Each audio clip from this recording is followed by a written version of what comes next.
नमस्कार विद्यार्थियों। अभी हम लोग बात कर रहे थे कि लियोन फेस्टिंगर और कार्ल स्मिथ ये दोनों लोगों ने मिलकर के डेजोनेंस थ्योरी जो है, कॉग्निटिव डेजोनेंस थ्योरी के बारे में क्या क्या चीज़ें बताई हैं, ये तमाम बातें हम लोगों ने देखा। अभिवृत्तिक परिवर्तन में एक जो दूसरा है वो टू स्टेप थ्योरी है, टू स्टेप्स थ्योरी। और ये जो है ये एस.एम. मोहसिन के द्वारा दिया गया है। एस.एम.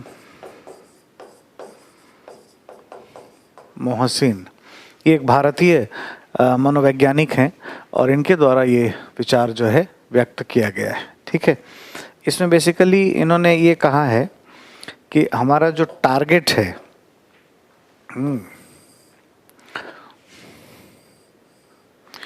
टारगेट और सोर्स, उस पर हमें ध्यान देना चाहिए।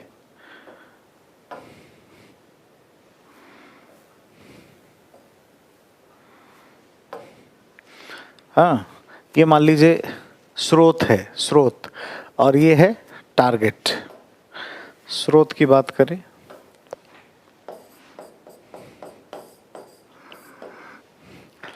टारगेट,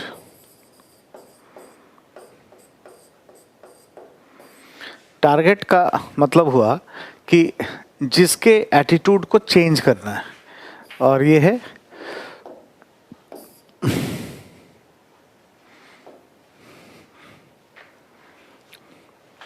सोर्सेज, यानी जो करने वाला है। टारगेट कौन है? जिसके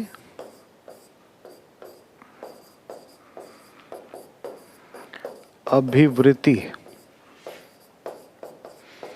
में संशोधन या परिवर्तन करना है।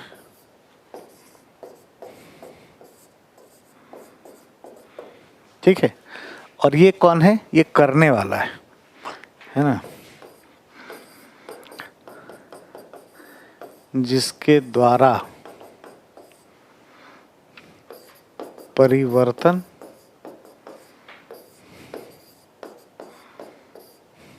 करना।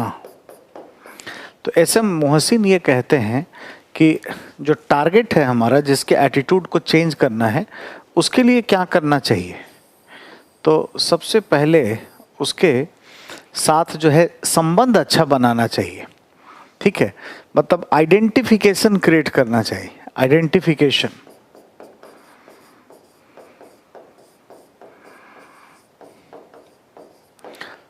है ना, पहचान है। मनुष्य का जो है व्यवहार नकल पर आधारित होता है, और फिर जब रिलेशन अच्छा हो जाए तब जाकर के आप जो व्यवहार उससे कराना चाहते हैं उस चीज़ को अपनाइए, वो उसका नकल करेगा। तो एक तो पहले आइडेंटिफिकेशन, ये करके क्या करना है? संबंध बेहतर बनाना है। संबंध बेहतर, संबंध बेहतर होगा तो क्या होगा कि ये फिर नकल करने लगे। नकल, आप जानते हैं, हम लोगों ने पहले भी कोई बात किया है कि ह्यूमन बिहेवियर जो है वो इमिटेटिव नेचर का है। हाँ, नकल पर आधारित होता है। और जब भी हम कोई ऐसा व्यवहार या आचरण करते हैं, है ना, किसी के साथ बेहतर, तो वहाँ से भी हमारे लिए बेहतर ही आचरण किया जाता है, क्योंकि लर्निंग इसके पीछे काम करती है। मनुष्य का जो व्यवहार है या आचरण है, ये लर्निंग पर आधारित है, और इमिटेटिव लर्निंग होता है, मनुष्य नकल करता है और इस तरीके से होता है। अब जैसे मान लीजिए कि कोई अधिकारी है, वो स्रोत है जो चेंज कराएगा, और अधीनस्थ, तो अधीनस्थ को पहले संबंध अच्छा बनाए। तो कैसे हो सकता है? उनके कोई कार्मिक मामले हैं, उनका सुधार कर दे। जैसे किसी को छुट्टी चाहिए, दे दे, किसी का सैलरी रुका हुआ है, उसको अवेलेबल करा दे। तो रिलेशनशिप अच्छा बनाए, जोड़े। तो यहाँ से भी क्या होगा? रिलेशन अच्छा ही बनाया जाएगा। फिर जो व्यवहार वो कराना चाहता है उस व्यवहार को करे। अपेक्षित व्यवहार, अपेक्षित या परिवर्तित, है ना, व्यवहार, जो व्यवहार वो उन लोगों से कराना चाहता है वो व्यवहार करे, तो नकल करने की प्रक्रिया में वही व्यवहार यहाँ से हो जाएगा। तो इस तरीके से जो एस.एम. मोहसिन हैं, इन्होंने 2 स्टेप्स की बात की है। 2 तरह के हमें स्टेप्स करना चाहिए। पहला स्टेप ये है कि जो लक्ष्य है या टारगेट है, जो लक्ष्य है उसके साथ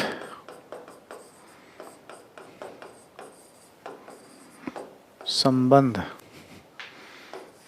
बेहतर या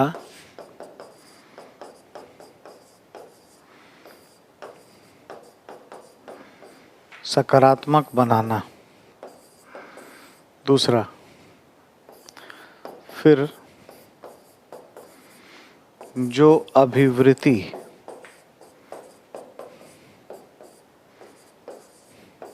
हम चाहते हैं उसका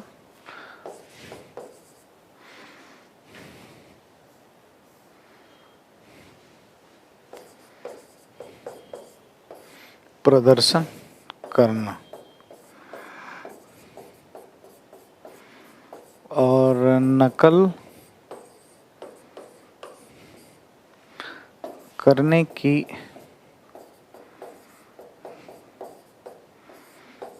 प्रक्रिया में वह व्यक्ति भी उसे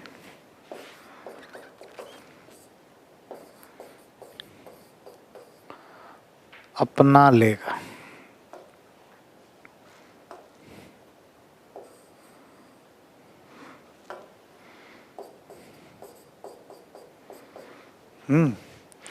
तो हमें सबसे पहले क्या है, रिलेशनशिप बेहतर करना चाहिए, और जब ऐसा करेंगे तो इसका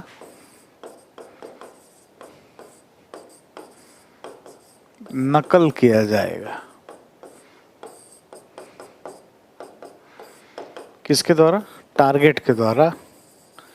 टारगेट का मतलब है यहाँ पर जिसके एटीट्यूड में चेंज लाना है, और स्रोत वो है जो उसमें परिवर्तन लाने का प्रयास करता है। तो यही एस.एम. मोहसिन के द्वारा ये 2 स्टेप थ्योरी में ये कहा गया है। इसके बाद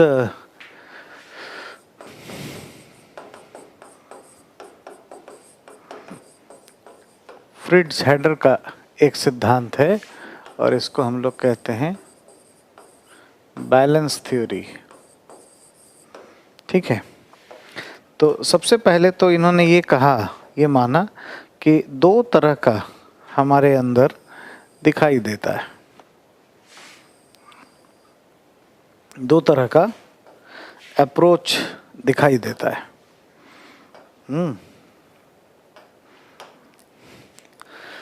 है ना, एक अनबैलेंस्ड है, दूसरा जो है वो बैलेंस्ड है।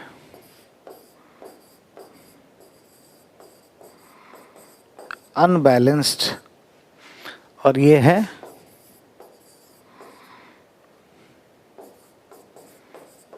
बैलेंस्ड।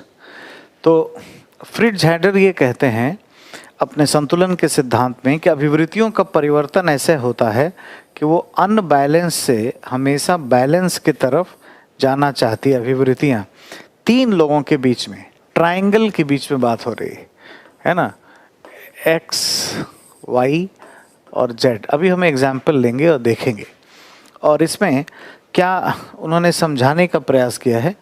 समझाने का प्रयास ये किया है कि अनबैलेंस्ड कब कब होगा, जब ये 2 स्थिति आएगी तब, जब ये एक्स, वाई और जेड, इन तीनों में या तो निगेटिव रिलेशन हो जाए, अफर्मेटिव ना हो, निगेटिव, नकारात्मक, वाई जेड के बीच भी निगेटिव एटीट्यूड है, निगेटिव नेगेटिव भी है, या ठीक है दो पॉजिटिव और एक नेगेटिव हो, दो सकारात्मक एक नकारात्मक, ये एक स्थिति है। ये क्या है? अनबैलेंस्ड, असंतुलित परिस्थिति है। या तो तीनों नेगेटिव हो जाए या दो पॉजिटिव एक नेगेटिव हो। संतुलित स्थिति क्या है? जब तीनों के बीच यानी एक्स वाई और जेड के बीच पॉजिटिव एफर्मेटिव रिलेशन हो, या है ना एक्स वाई और जेड के बीच में, दो के बीच में नेगेटिव रिलेशन हो और एक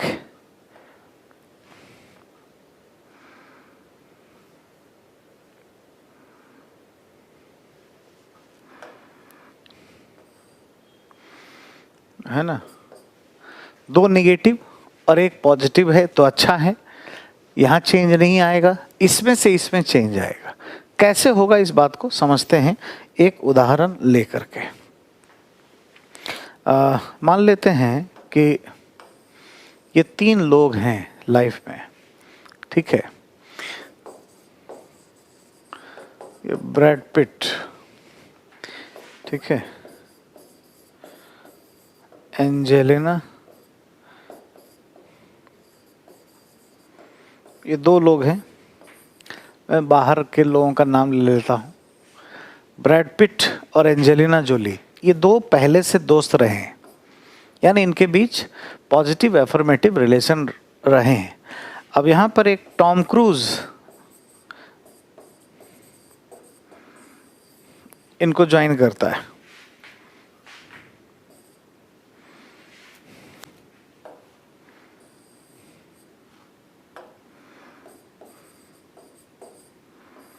टॉम क्रूज इनको ज्वाइन करता है। पहली नज़र में एंजेलिना जोली को टॉम क्रूज बहुत अच्छा लगता है, तीसरा व्यक्ति, है ना। और ये इस बात को अपने पुराने मित्र यानी ब्रैड पिट से कहते हैं, ठीक है। और फाइनली ये भी सोचने लगता है कि अच्छा व्यक्ति होगा। तो ये एक सिचुएशन बना जिसमें तीन पॉजिटिव एफर्मेटिव रिलेशन दिखाई देता है, यानी तीनों सकारात्मक। तो क्या है? ये बैलेंस्ड है, इसमें कोई चेंजेस नहीं आएगा, ठीक है। ये एक स्थिति है, इसको हम कहते हैं सिचुएशन 1। अब कुछ समय के बाद सिचुएशन में चेंजेज आता है। सिचुएशन 2, ये क्या है? अब इसमें कुछ बदलाव शुरू होते हैं, है ना। ये जो ब्रैड पिट थे और एंजेलिना जोली और यहाँ पर टॉम क्रूज, ये तीन लोग थे लाइफ में। अब क्या होता है कि कोई ऐसा व्यवहार जो टॉम क्रूज का है, ये एंजेलिना जोली को पसंद नहीं आता है और यहाँ पर निगेटिव हो जाता है। कि पुराने दोस्त हैं तो इनके बीच में पॉजिटिव था, ठीक है। और ये पहले से ये मानने लगा था सिचुएशन 1 में, ब्रैड पिट ये मानने लगा था कि ठीक ठाक अच्छा इंसान है, तो यानी ये भी पॉजिटिव है। अब दो पॉजिटिव और एक नेगेटिव, ये स्थिति ऐसी है जिसमें परिवर्तन होगा, यानी एक अनबैलेंस सिचुएशन हो गया। ये टिक नहीं पाएगा, ये नहीं चलेगा, इसमें बदलाव होगा ही होगा। अब बदलाव होगा तो क्या होगा, है ना, दो चीज होगा। अब चूंकि इनको पसंद नहीं है एंजेलिना जोली को, तो जो ब्रैड पिट है वो भी बदल लेगा, वो भी माइनस कर लेगा, और बल्कि वो संबंध अपना और अच्छा कर लेगा। किससे? इनके रिलेशन जो हैं ये और बेटर हो जाएंगे। किससे? एंजेलिना जोली से। और ये कहने लगेगा कि देखो मैं तो पहले ही से समझा रहा था कि किसी के साथ इतना घुलो मिलो मत, इन जिंदगी इतनी अच्छी नहीं है, ये वो, ठीक है। तो यहाँ पर निगेटिव होगा, या इस मैडम को पॉजिटिव करना पड़ेगा। चूंकि इनको निगेटिव हो गया है, ये पसंद नहीं करते हैं, कोई व्यवहार पसंद नहीं आया, तो क्या होगा? ये तो निगेटिव ही रहेगा। अब या तो चॉइस इन पे है, एंजेलिना जोली पे, कि या तो ये क्या करें, ये निगेटिव कर दें, ये संभावनाएं कम है क्योंकि पुराना मित्र है, यहाँ पर निगेटिव होने की पॉसिबिलिटी बिल्कुल ही कम है। तो फाइनली क्या होगा? यहाँ पर परिवर्तन आएगा और इसके स्थान पर ये क्या हो जाएगा? माइनस हो जाएगा। और ठीक है, कैसा बन जाएगा अगर आप देखें तो क्या अप्रोच डेवलप होगा इसमें? इसमें ये होगा कि मेरे दुश्मन का दुश्मन मेरा सबसे अच्छा दोस्त है। तो ब्रैड पिट और एंजेलिना जोली के संबंध ये और मजबूत हो जाएंगे, बड़े अच्छे संबंध हो जाएंगे, और ये सब क्या है, निगेटिव हो जाएगा। और ये जो थोड़ा इनसिक्योर फील कर रहे थे ब्रैड पिट, वो अपने आप में सिक्योर भी फील करने लगेंगे। तो दो निगेटिव और एक पॉजिटिव चलेगा, ये बना रहेगा। क्यों? क्योंकि मेरे दुश्मन का दुश्मन सबसे अच्छा दोस्त, my enemies enemy is my best friend. This is the psychology. ये मनोविज्ञान है जो इसके पीछे काम कर रहा है। तो इस तरीके से अनबैलेंस से बैलेंस की तरफ जाता है। ठीक है, इतना ही सिंपल है। इसको लैंग्वेज की भी ज़रूरत नहीं है, आप एक बार नोट से पढ़िएगा। ठीक है, तो ये कुछ परिवर्तन है। अब हम लोग बात करेंगे कि अभिवृत्तिक परिवर्तन के जो दो साधन दिए गए हैं, है ना, उसके संदर्भ में हम लोग बात करेंगे। ठीक है, और उसमें से एक का नाम है परसुएशन।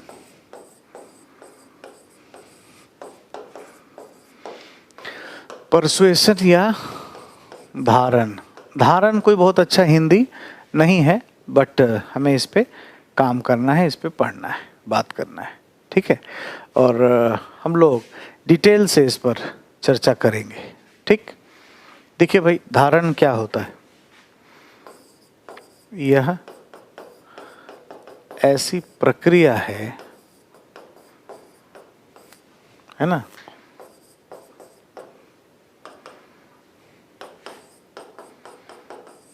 जिसमें एक व्यक्ति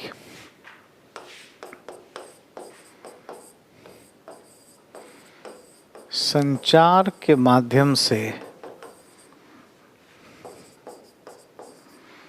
अन्य व्यक्ति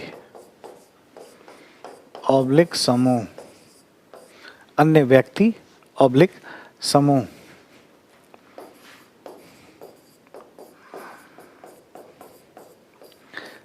के विचारों,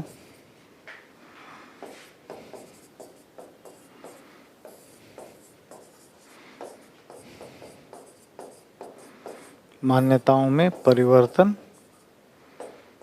करता है, यानी एटीट्यूडनल चेंज करता है। सो persuasion is what? Persuasion is nothing but a tools or means for the attitudinal change from one person to another. और होगा कैसे?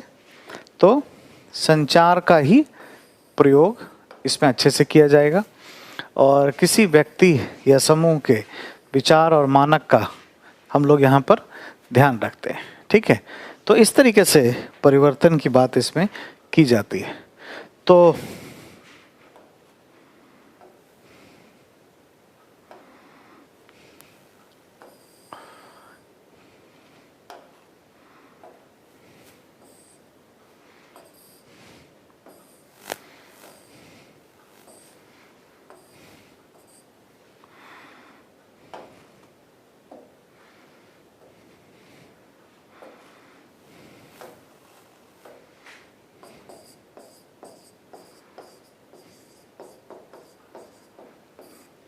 परसुएशन में क्या होता है भाई, क्या क्या चीज़ इसमें शामिल होता है? So one should keep in mind that it is a process. ये एक प्रक्रिया है, यानी परसुएशन कोई लक्ष्य नहीं है, कोई टारगेट नहीं है जिसको एक बार प्राप्त कर लिया जाए और दोबारा से उस पर कुछ करने की जरूरत ही ना पड़े। हाँ, ये नहीं है। ये एक लगातार चलने वाली प्रक्रिया है जो हम हर समय करते रहते हैं। ठीक है, परसुएशन की प्रक्रिया चलती रहती है। इसमें संचार कौशल पर बल दिया जाता है। संचार कौशल, कम्युनिकेशनल स्किल्स पर इसमें बल दिया जाता है। परसुएशन में खास करके संचार के दो पहलू, यानी संदेश, मैसेज, इस पे बहुत बल देना होता है। इतना ही नहीं, जो हम संचार करने वाला है, कम्युनिकेटर, संचारकर्ता,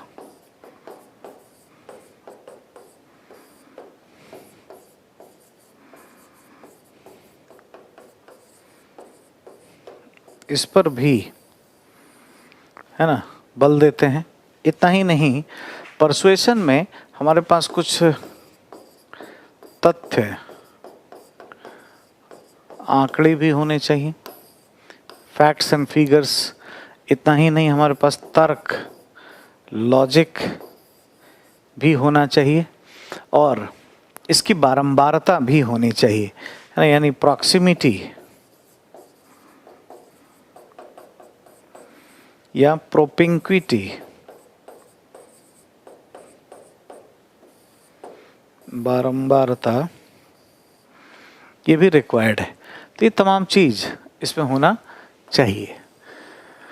तो ये एक ऐसी प्रक्रिया है जिसमें संचार कौशल का प्रयोग करके, है ना, कोई व्यक्ति संदेश को इस तरीके से बार बार प्रस्तुत करता है, ऐसे तथ्य आंकड़े रखता है, ऐसे भावनात्मक इम्पल्सों को उसमें शामिल करता है, ताकि सामने वाले की जो विचारधारा है, जो उनकी जो मान्यता है, जो एटीट्यूड है, वो क्या है, चेंज होने लगता है, वो परिवर्तित होना शुरू हो जाता है। ठीक है, तो ऐसी तमाम पहलुओं को हम लोग देखते हैं। परसुएशन में दो चीज़ों पर बहुत बल दिया जाता है। इससे पहले कि हम उन दो पहलुओं को देखें, हम पूरी संचार की प्रक्रिया की बात करेंगे कि कम्युनिकेशन इसमें कैसे होता है। कम्युनिकेशन, इसी पे बात करना है। तो कम्युनिकेशन ऐसा चीज़ है जिसमें पूरी प्रक्रिया का पालन किया जाता है ना। संचार की जो प्रक्रिया है, इसमें क्या होता है, सबसे पहले सेंडर होगा। सेंडर वो है जिसके पास कुछ तथ्य आंकड़े हों और उसको प्रस्तुत करने की इच्छा भी हो। इसके बाद वो उसको प्लान करता है, दैट मीन्स इनकोडिंग पे हमें ध्यान देना होता है। ठीक है, और इसके बाद जो है वो मैसेज, संदेश, यानी भौतिक पक्ष का ख्याल करता है। इसके बाद चैनल, चैनल का मतलब मीडियम, सही माध्यम को वो देखता है। इसके बाद है डिकोडिंग, और डिकोडिंग के बाद फाइनली वो पहुंचता है रिसीवर के पास,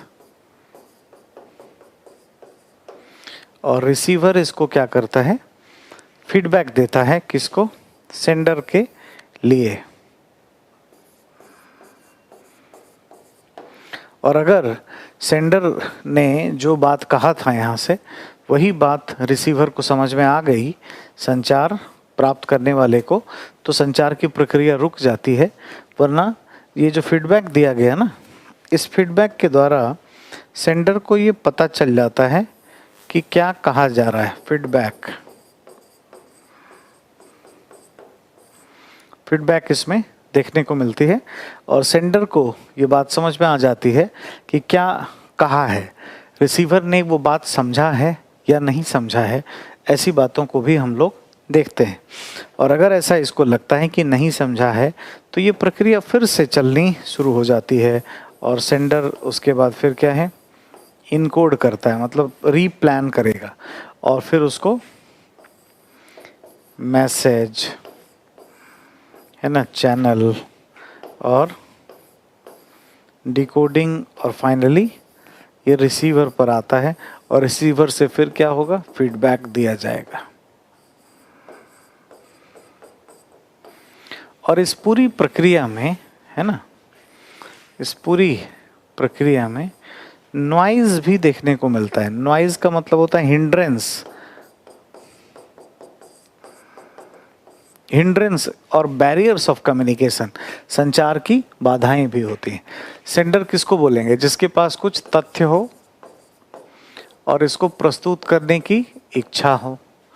इनकोडिंग का मतलब प्लान, नियोजन, क्या बताना है, कितना बताना है। मैसेज मतलब भौतिक पक्ष, ये तो ना तो ज़्यादा होना चाहिए ना कम होना चाहिए। मतलब अगर मोबाइल में कोई मैसेज दे रहे हैं तो मोबाइल का हैंडसेट नहीं, उसमें जो बातें लिखी गई हैं वो ज़्यादा नहीं होना चाहिए, कम नहीं होना चाहिए, है ना। तो पर्याप्त स्थिति में उसका होना ज़रूरी है। चैनल का जो मतलब है माध्यम, तो हम नोटिस भेज रहे हैं या ईमेल किए हैं इत्यादि, ऐसे बहुत सारे होते हैं। फैक्स मशीन पहले बहुत यूज़ करते थे सरकार में, ठीक है, तो ऐसा होता है। डिकोडिंग का मतलब समझने का प्रयास करना, समझ बनाना, और जब अंडरस्टैंडिंग बन जाए, समझ बन जाए, है ना, तब हम उसको रिसीवर कहते हैं। फिर वो फीडबैक देता है। फीडबैक का क्या मतलब हुआ? संचार प्राप्त करने वाले की प्रतिक्रिया संचार करने वाले के संदर्भ में, और अगर लगता है सेंडर को कि हाँ वो बात समझ में आया है इसको, तब तो यहीं पे रुक जाएगा, वरना ये चलता रहेगा। ये प्रक्रिया तब तक चलती रहेगी जब तक मीटिंग ऑफ माइंड ना हो जाए। संचार क्या है?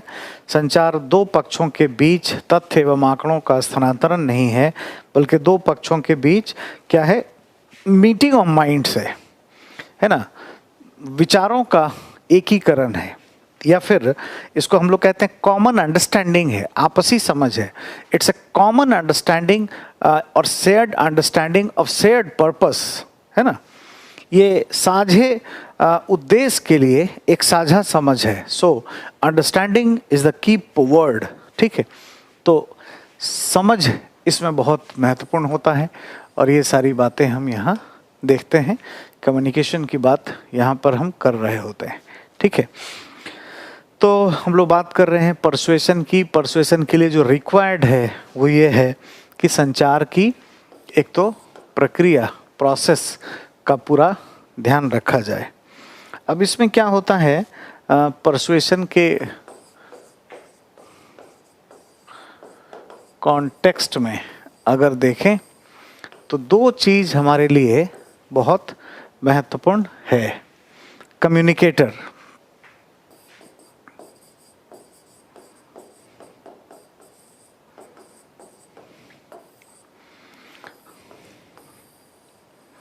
है ना, कम्युनिकेटर जो है ये बहुत इम्पॉर्टेंट है, और हमें ये देखना पड़ता है कि जो संचार करता है वो कैसा है, ठीक है। He oblique she should be physically fit, उसे उसमें संचार कौशल का कला होना चाहिए, उसमें परसुएशन के बारे में जानकारी होना चाहिए, उसको ये बात जानना चाहिए कि क्या क्या बाधाएं जो हैं वो होती हैं परसुएशन की, ये सब की समझ होनी चाहिए। हम लोग वन बाय वन बात करेंगे। दूसरा जो हमें काम करना है, ये मैसेज के स्तर पर काम करना है ना, मैसेज। तो पहला जो है वो कम्युनिकेटर और दूसरा है मैसेज। हालांकि जैसा कि आपने इस देखा, यहाँ पूरी की पूरी प्रक्रिया का ही पालन हमें करने की ज़रूरत पड़ती है, ठीक है। लेकिन ये दो चीज़ इसमें इम्पॉर्टेंट है। अब इस पर आ जाइए ज़रा, मैं अगले पेज पर आकर लिखता हूँ कि किन किन बातों पर हमें ध्यान देने की ज़रूरत है ना। कम्युनिकेटर,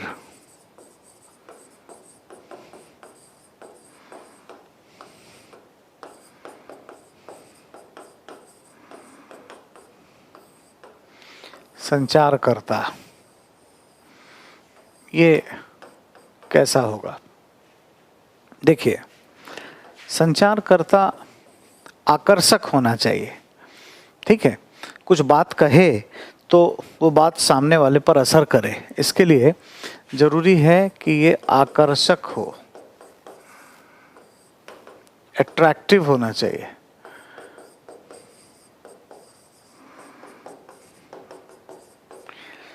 ये फिजिकली फिट होना चाहिए, भौतिक ऑब्लिक शारीरिक रूप से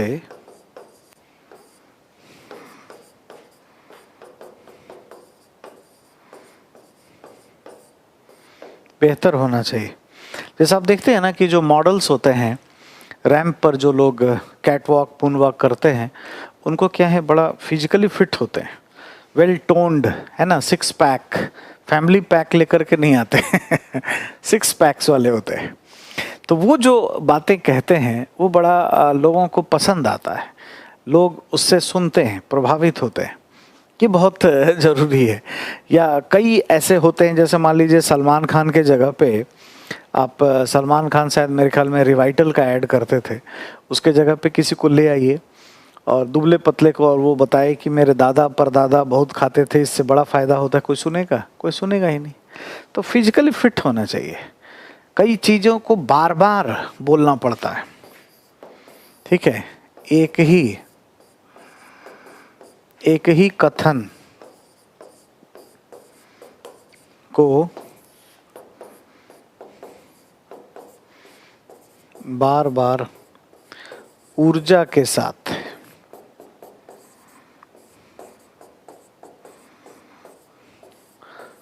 प्रस्तुत करना।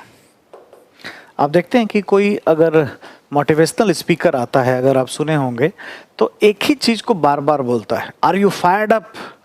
आप क्या पूरा मूड में हैं? आप मस्त हैं? आपके पास मतलब आप तैयार हैं?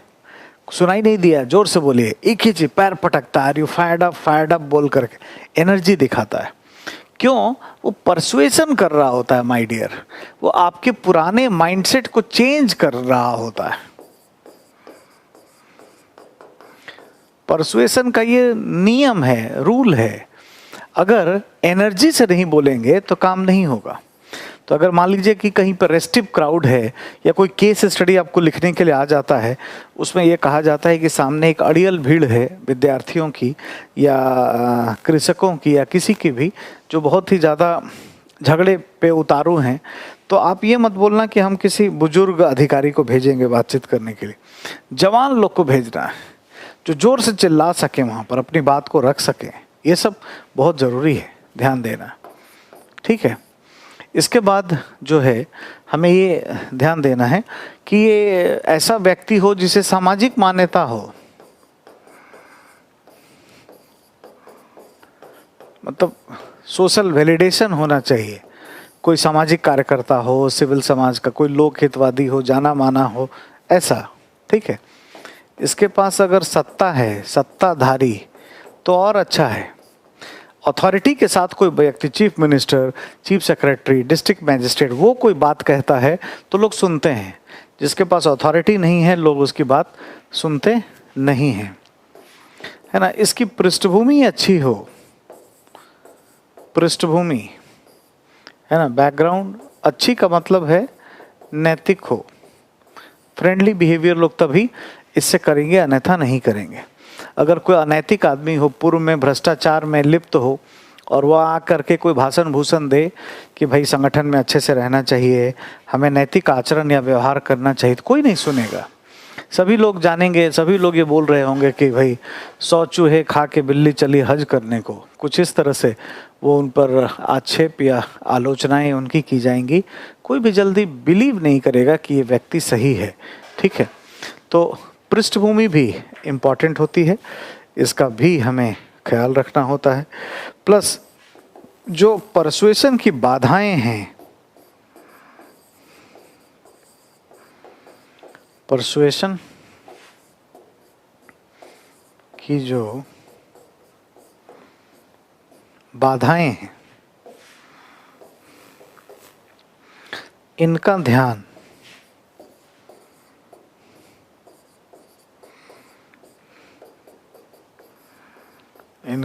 रखना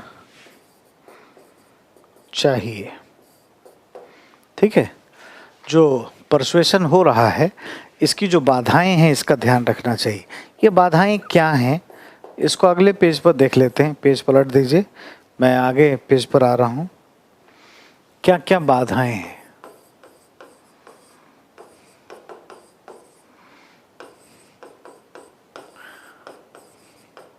हिंड्रेंस या बैरियर्स ऑफ परसुएशन, ठीक है। सबसे पहली बाधा यह है कि हर व्यक्ति में ना ईगो होता है, अहम, और वो उसको करने नहीं देता है, चेंज करने नहीं देता है, ठीक है। तो हमें उसको, वी शुड रिस्पेक्ट दैट। तो हमें ये बात जानना चाहिए कि मनुष्य अपने अहम को खोना नहीं चाहता है, मानव अपने अहम बोले तो ईगो खोना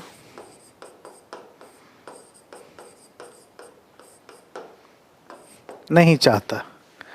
यानी ego is the real problem. ठीक है, लोग ईगो डिफेंसिव तरीके से कार्य करते हैं, जल्दी से उसको छोड़ना नहीं चाहते। तो हम कुछ बात कह के ये ना सोचें कि अभी का अभी हमारा बात मान जाए। एक बार कहिए, छोड़ दीजिए, दोबारा से कहिए, फिर छोड़ दीजिए, 3 बार कहिए, करेगा ही करेगा। लेकिन एक बार में नहीं करेगा, उसका ईगो हर्ट मत करिए। जैसा मार्केटिंग एजेंट वाले हैं, आप देखते हैं, आप कितने भी नाराज हो जाइए, वो नाराज नहीं होते हैं। कोई कंपनी वाले एक बार फ़ोन करेंगे, सर ये प्लान है, आप ले लीजिए। आप बोलोगे यार अभी नहीं लेंगे, हैं? फिर कुछ दिनों के बाद करेगा, फिर कुछ दिनों के बाद करेगा। आपको प्रेशर डालते डालते डालते धीरे धीरे आपको मना लेगा, आप वो करने के लिए तैयार हो जाएंगे। ऐसी स्थिति देखने को मिलती है।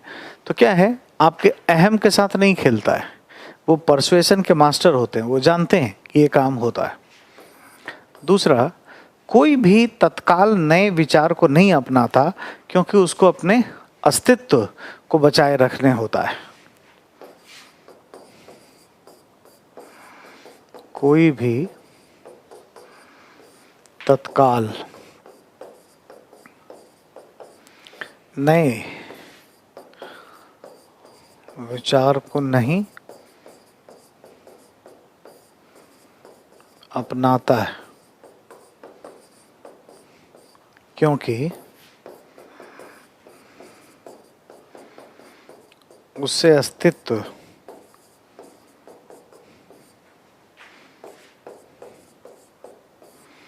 बचाए रखना होता है। तो अस्तित्व के लिए, है ना, वो अपने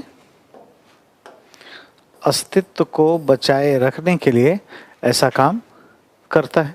तो आइडेंटिटी बहुत इम्पॉर्टेंट है, ईगो बहुत इम्पॉर्टेंट है। ठीक है, और लोगों में एक चीज़ होता है, उनका ना पैनिक बटन प्रेस हो जाता है। अगर आप परसुएशन करने जाओगे तो इसको कहते हैं फोर वार्निंग, पूर्व चेतावनी पाई जाती है। पूर्व चेतावनी,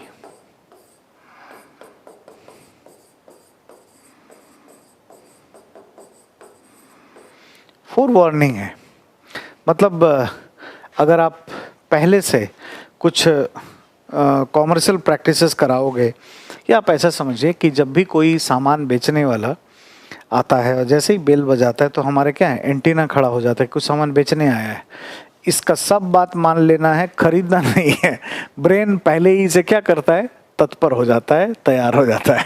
तो ये जो है फोर वार्निंग एक नॉर्मल साइकोलॉजिकल फिनोमेना है, जो बहुत बड़ा चैलेंज है परसुएशन के लिए।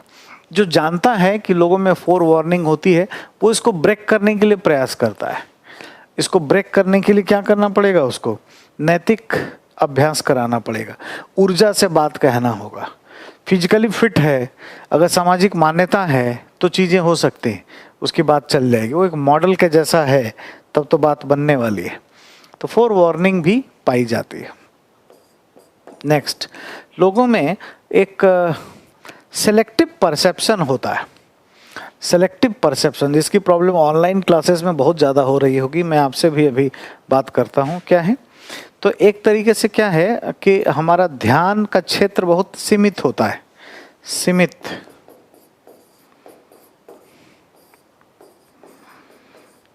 ध्यान का क्षेत्र है ना, यानी लिमिटेड स्पैन ऑफ अटेंशन हमारे पास होता है। सेलेक्टिव परसेप्शन पाया जाता है लोगों में।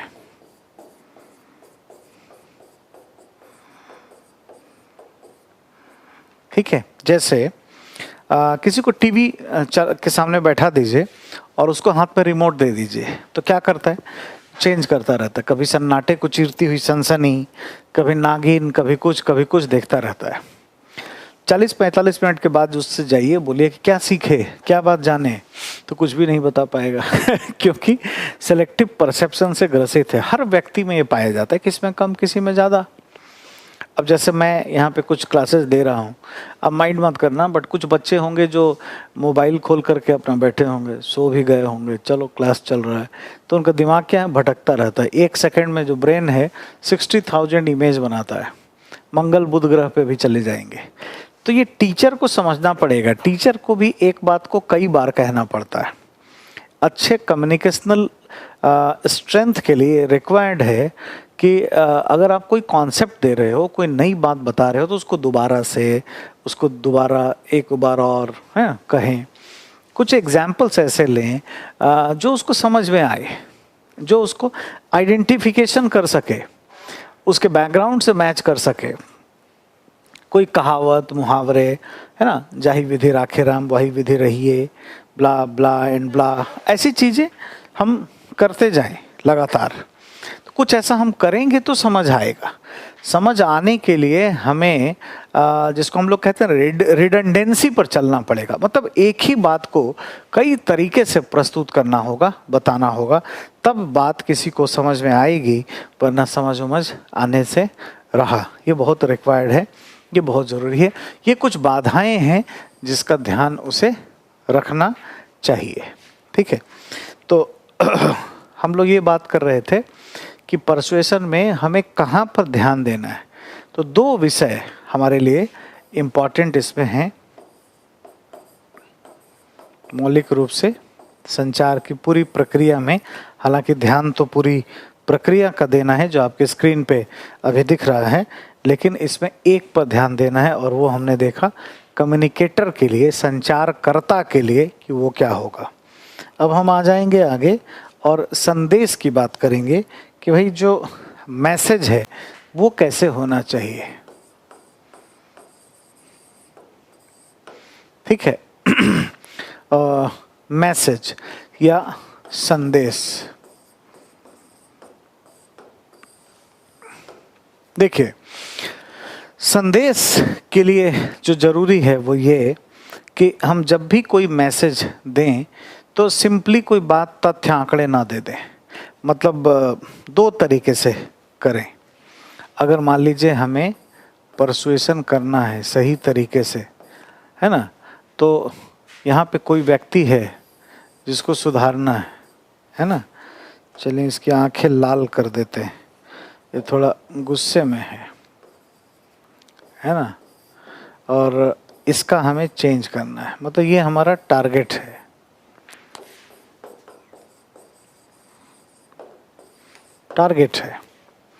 अब उसे हमें कैसे संदेश देना है या मैसेज हमें कैसे देना चाहिए, तो 2 तरीके हमें लेने चाहिए, 2 रूट लेने चाहिए। परसुएशन अगर करना है तो 2 रूट चाहिए। एक कहते हैं सेंट्रल रूट, मुख्य रास्ता, और एक परिधीय रास्ता, पेरिफेरल रूट। मतलब ये टारगेट है भाई, कंफ्यूज नहीं होना है। ये क्या है, टारगेट। टारगेट का मतलब क्या है, जिसकी अभिवृत्ति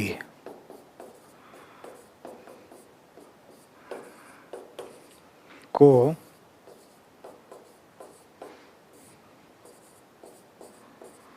बदलना है। तो अभी एस.एम. मोहसिन ने कहा ना, सिखाया कि भाई टारगेट के साथ आइडेंटिफिकेशन करना चाहिए उनके तरीके थे। सेंट्रल रूट मतलब क्या है कि इसमें क्या है, तथ्य एवं आंकड़े। यहाँ क्या हो जाएगा, तर्क, तर्क शक्ति से तथ्य आंकड़े प्रस्तुत करने चाहिए हमें। मान लीजिए कोई स्मोकर है, सिगरेट पीने वाला, तो उसको सिर्फ बताइए, लॉजिकली बताइए कि भाई सिगरेट पीने से किस तरीके से बीमारियां होती हैं, लंग्स के कैंसर कितने होते हैं, ठीक है, क्या क्या प्रॉब्लम इसमें हो सकती है, इन तमाम बातों को यहाँ पर हम बताएं। पेरिफेरल रूट में क्या आ जाएगा, ये बड़ा इंपॉर्टेंट है। पेरिफेरल रूट में आ जाएगा रूल ऑफ थंब,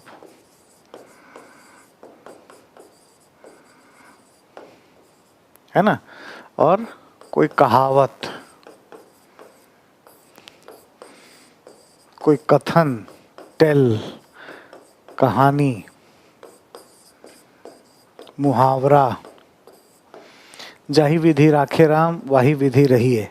ध्यान देना है कि ये सब जो है ना, रूल ऑफ थंब, कहावत, कथन, कहानी, मुहावरा, ये बड़ा काम करता है। और ये जो है क्या काम करता है, क्योंकि ये सब जो है ना इमोशंस को ट्रिगर कर देता है, भावना को टच करता है। सिगरेट पीने वाले को अगर आप बोलते रहेंगे ना, सिगरेट पीने वाला मरता ही है, मरता ही है, मरता ही है, तो ये मरता है, इतना इजीली बोल रहा है मरता है, तो कहीं ना कहीं वो उसका ध्यान आकृष्ट होता है। ये क्या है, इमोशंस को हैंडल करता है, ट्रिगर्ड करता है, एक्टिव करता है। इमोशंस जो होते हैं इनमें क्या पाया जाता है, ड्राइवर पाया जाता है, ड्राइवर्स, ठीक है। इंद्रियां है ना, sight, sound, smell, touch and taste, ये इसमें होता है। तो कोई भी काम करना है तो हमें कुछ उसके लिए ड्राइव्स चाहिए, कोई किक आए, किक के बिना काम नहीं होगा। तो इसी से ये काम होता है, अपने आप में बहुत रिक्वायर्ड है, बहुत ज़रूरी है, जिसका हमें ध्यान रखने का ज़रूरत पड़ता है। तो ये बहुत ज़रूरी है। हो सकता है कि ये तथ्य, आंकड़े, ये सब जो है ना थोड़ा कम भी हो जाए, चलेगा, इसमें कमी नहीं छोड़ना चाहिए। तो ये बात है, इस पर ज़्यादा बल देना चाहिए। पेरिफेरल रूट जो है ये अधिक महत्वपूर्ण है, दिस इज मोस्ट इम्पॉर्टेंट, ठीक है। एक तो सबसे पहले संदेश में हमें ये ध्यान देना है कि पहला पॉइंट हमने देखा, पॉइंट नंबर 1 है ना, कि एक परसुएशन करने वाले को, यानी संचारकर्ता को, जिस दूसरे व्यक्ति में, ये मान लीजिए मिस्टर एक्स हैं, ये कैसे हो गए, कम्युनिकेटर, ये संचारकर्ता हो गए, और ये है टारगेट जिसका चेंज करने वाले हैं। तो संचारकर्ता जिस व्यक्ति को लक्ष्य बना करके उसके अभिवृत्तियों में परिवर्तन करने के लिए संदेश को प्रस्तुत कर रहा है, तो उसे 2 चीज का इस्तेमाल करना चाहिए। केंद्रीय रूट से जो वास्तविक तथ्य एवं आंकड़े हैं, इसका तो प्रदर्शन करना ही करना चाहिए। इतना ही नहीं, उसे इस बात पर भी बल देना चाहिए कि कहावत, मुहावरे, ये सब आए, और वो ज़्यादा असर डालते हैं क्योंकि इनका संबंध जो है भावनाओं को एक्टिव करने से, सक्रिय बनाने से होता है। उसमें चूंकि ड्राइवर्स होती हैं तो एटीट्यूड चेंज होने की संभावनाएं बढ़ जाती है, पहला पॉइंट। दूसरा, अभी मैं इमोशंस की बात कह रहा था, तो जब भी कोई संदेश दें, संदेश में भावना इन्वॉल्व होनी चाहिए। भावना क्या है, इसमें शामिल होना चाहिए, ठीक है। अब हमें बच्चों ये ध्यान देना है कि इमोशंस में एक इमोशन है फियर, अपील, भय युक्त अपील। भय एक क्या है, भावना है। भय की बड़ी प्रताप है, बड़ी भूमिका देखने को मिलती है। और इसके लिए एक स्टडी हुआ अमेरिका में 1957 में। एक व्यक्ति है फेसबैक, जिन्होंने स्टडी किया, फेसबैक ने, और डेंटिस्ट पर किया, दांत के इस पर हुआ ऐसा कि एक हॉस्पिटल में एक केस है, यूनाइटेड स्टेट्स ऑफ अमेरिका का, और है ना 50s में हुआ है, 1957 है एग्जैक्टली। तो एक साल में तो होता नहीं है, आप जानते ही हो, काफ़ी लंबा ये चला, कई साल तक। तो एक डेंटिस्ट के यहाँ क्या किया गया, ये कहा गया कि अगर ब्रश का बिहेवियर अगर आपको ठीक करना है तो आपको ब्रश जो है वो यूं नहीं करना चाहिए, ऐसे ऐसे ऊपर नीचे, up and down, to and fro, है ना, गो एंड रिटर्न, ऐसा नहीं करना चाहिए। Up and down, up down, up down, ऐसे ऐसे करना चाहिए और दिन में 2 बार करना चाहिए। अगर आप ऐसा नहीं करते तो आपका दांत खराब हो सकता है। उसके कुछ चित्र बनाए गए और वो चित्र दे दिया गया कि ऐसा आपका दांत हो जाएगा खराब हो करके। तो क्या हुआ कि जो वहाँ पे पेशेंट आते जाते थे उस डेंटिस्ट के यहाँ, उन पर बड़ा अच्छा इसका असर पड़ा और लोग थोड़ा सोचे करे दांत खराब हो सकता है, तो लोग ब्रश करने लगे। अच्छा, अब ऐसा हुआ कि ये कई समय तक करते करते इसको बहुत ज़्यादा बढ़ा दिया। ठीक है, अब ये क्या कि अगर आप ब्रश नहीं करोगे ना तो आपका दांत ऐसा हो जाएगा, टूटा फूटा, खून बहता हुआ, भूत प्रेत जैसा कुछ दांत लगा दिया, बहुत ही खराब।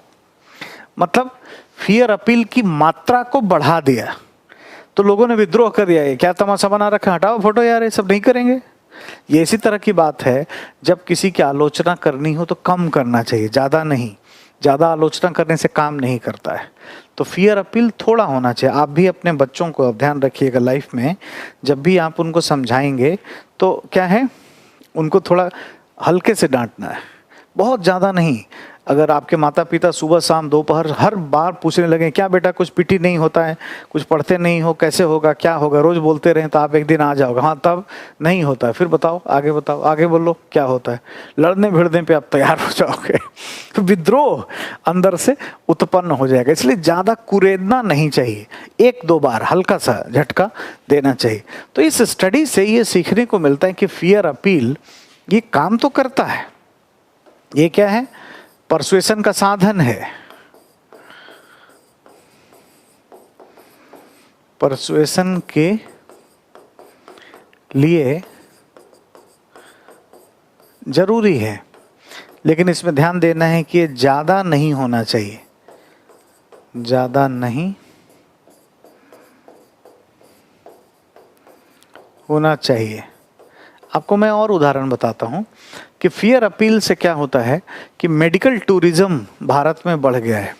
ये भी एक केस है।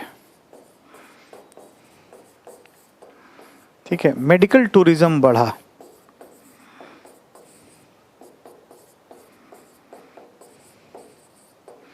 अभी तो खैर कोरोना है, अभी क्या टूरिज्म बढ़ेगा, अभी तो ऐसे ही गड़बड़ है। बट क्या हुआ कि भारत के कुछ जो हॉस्पिटल हैं, कुछ बड़े जाने माने हॉस्पिटल, ठीक है, और वो हॉस्पिटल क्या करते हैं, बहुत प्रचार प्रसार किए अरेबियाई पेनिनसुला में, जहाँ काफ़ी महंगा है मेडिकल फैसिलिटी। तो वहाँ उन्होंने प्रचार किया कि देखिए बीपी, शुगर ये सब अगर बढ़ता है तो ये सब क्या है, एक तरीके से स्वीट पॉइजन है, तो हमें इसका रेगुलर चेकअप करते रहना चाहिए। भारत में जैसा bridge candy, Apollo, max, Fortis, Vedanta ऐसे बहुत सारे ऐसे बड़े जाइंट हॉस्पिटल के संस्था हैं जहां पर आकर के आप अपना इलाज करा सकते हैं। बहुत सस्ता है और आपको मेडिकल टूरिज्म से वीज़ा, तुरंत वीज़ा ऑन अराइवल तरीके से बहुत इजीली आपको मिल जाता है। तो लोग पसंद किए, एक छोटा सा फुंसी फोड़ा भी हो जाता है तो ऑपरेट कराने के लिए लोग अपोलो में आ जाते हैं। तो क्या हुआ है, ये फियर अपील ने काम किया, थोड़ा सा लोगों ने डराया। आप फिल्म देखने जाते हैं तो दिखाता है ना कि सिगरेट पीने वाले से इतना टार निकलता है, देख के थोड़ा सा डर लगता है। जो भी स्मोकर होगा उसका ध्यान तो जाता ही है, कटा फटा चेहरा दिखाता है। टोबैको, एंटी टोबैकर कैंपेनिंग हम इसे चलाते हैं। तो ये यूं ही नहीं चला रहे होते, सोच समझ करके चलाते हैं। और ये उन बीमारियों के लिए चलाते हैं जिनका इलाज संभव है। जैसे आप एड्स के लिए या कोई कैंसर के लिए आप कभी नहीं देखे होंगे कि कोई भय वाला कोई एडवर्टीजमेंट होता है, फियर अपील वाला उस पर नहीं होता। तो कैंसर के लिए या एड्स के लिए अगर एड्स का कोई आएगा तो बताएगा कि भाई एड्स के जो रोगी हैं वो हमारे समाज के ही लोग हैं, उनको त्यागिए मत, उनको अपनाइए, उनके साथ बुरा व्यवहार मत करिए, वो भी मानव हैं। इस तरह की बातें उसमें हो रही होंगी। और कॉर्नर में यहाँ पर एक मैसेज दे करके कि क्या क्या नहीं करना चाहिए, एड्स से बचने के लिए हमें किन किन बातों का ध्यान रखना चाहिए, वो संदेश एक किनारे पर बस दे दिया जाता है। इस तरह की चीज़ें आप देखेंगे वहाँ पर। लेकिन टोबैको यूज़र में निगेटिव है कि भाई कटा फटा गला, कि मेरा नाम फलाना है, मैं 21 साल का हूँ, मेरा डेथ होने वाला है क्योंकि मुझे ये कुछ टोबैको खाने से ऐसा हो गया है। ठीक है, कुछ चीज़ें ऐसी दिखाएंगे। और रिफॉर्म कैसे हो सकता है, सुधार कैसे हो सकता है, वो भी उसमें बता रहे होंगे। तो ये बात है कि ज़्यादा नहीं होना चाहिए। हमने दो चीज़ सीखा संदेश में, एक तथ्य आंकड़े सीधे रास्ते से प्लस भावनाएं, और भावनाओं में एक चीज़ हमने देखा कि भय की भी भूमिका है, फियर अपील होना चाहिए।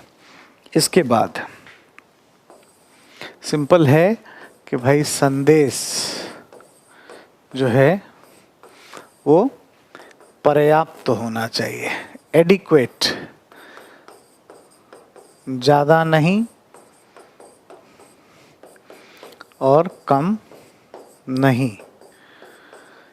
अगर संदेश ज़्यादा होगा तो इससे क्या होगा, इंफॉर्मेशन ओवरलोड, इंफॉर्मेशन ओवरलोड पाया जाएगा। ठीक है, ये संचार की अपने आप में बाधा है। और अगर ये कम होता है तो क्या होगा,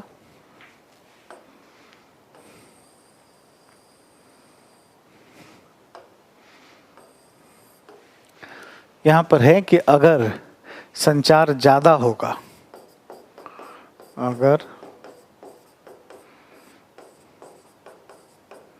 ज़्यादा संदेश अगर दोगे तो क्या होगा, इंफॉर्मेशन ओवरलोड। ये एक तरीके से बैरियर है ना, it's a hindrance of communication.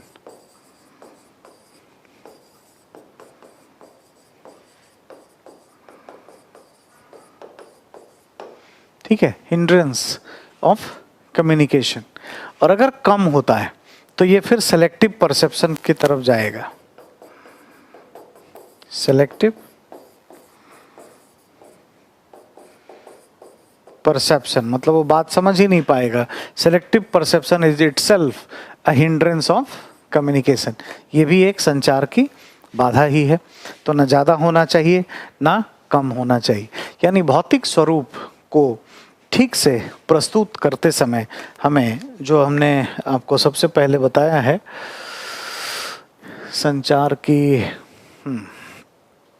ये जो बात हम कह रहे थे भौतिक पक्ष, ये बहुत सेंसिटिव मैटर है। मैसेज, ये कितना बात कहना है, कैसे कहना है, ये बहुत ज़रूरी है। तो एक तो हमने ये देखा कि भाई संचार ना ज़्यादा हो ना कम हो। इसकी मात्रा की बात की यहाँ पे, डिग्री या मात्रा।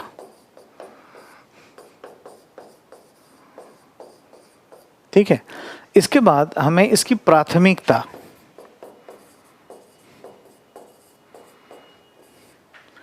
प्राथमिकता का भी ध्यान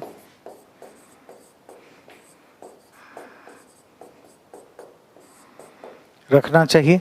इस प्राथमिकता के आधार पर ही हम अपनी बात को अच्छे तरीके से कर सकते हैं। ठीक है, ये भी ध्यान रहे। अब इस पे कुछ केस स्टडी भी आ सकता है, कोई भी कहानी हो केस स्टडी में कि ऐसा ऐसा है, कहीं पे आप गए हो, आपको मैं केस स्टडी अलग से बताऊंगा। जैसे कि आप किसी ज़िले में जिलाधिकारी हैं और वहाँ एक विशिष्ट समुदाय के लोग हैं जो ये मानते हैं कि वहाँ पर जो पोलियो का जो कार्यक्रम चला है, पोलियो कैंपेनिंग जो है, और जो पोलियो ड्रॉप्स दिए जा रहे हैं, इससे इम्पोटेंसी बढ़ती है। यानी इससे यौन क्षमता लोगों की कम हो जा रही है, प्रजनन क्षमता कम हो जा रही है, और ये सरकार का एक षड्यंत्र है और इसीलिए वो ले नहीं रहे हैं, वो इसका लगातार विरोध कर रहे हैं। ऐसी परिस्थिति में आप क्या करेंगे? ऐसे कुछ केसेस हैं, अभी आपको बताऊंगा। पहले एक थ्योरेटिकल क्वेश्चन मैं ले लेता हूं, फिर केस अध्ययन पर आऊंगा। तो थ्योरेटिकल क्वेश्चन में आपको ये लेना है और ये बात कहना है कि धारण या परसुएशन से आप क्या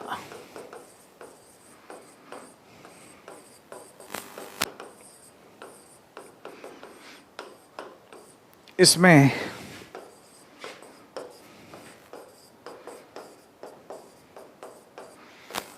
किन विषयों पर बल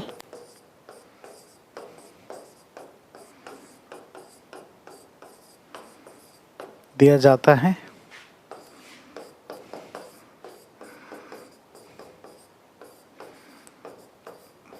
इसे स्पष्ट करें। और इसकी चुनौतियों या बाधाओं को भी